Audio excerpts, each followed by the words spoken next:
You could do a system file check, which is, and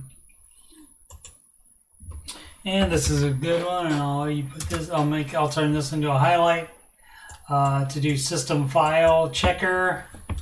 I did not run as an admin. Let's show that CMD. I don't think I did. Right here, you do CMD, and so that brings up the command prompt. But instead of clicking it right there, click right here where it says run as an administrator, and that gives you the ability to do more things. Like, I can't remember if this is one of the ones, and I think check disk is. If you would run check disk on your hard drive, that would be it. But this is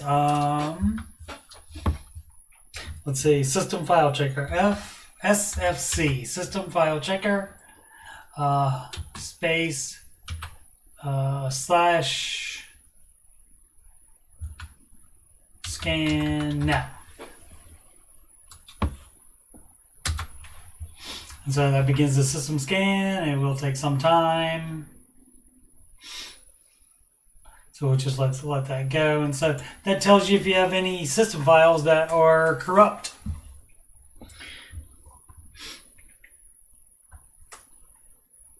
And so, I mean, it's not out of the ordinary where you would get maybe a few every so often. But if you're fixing them, and then like the next day you scan again, and then you get other corrupt files, then maybe you want to test your memory.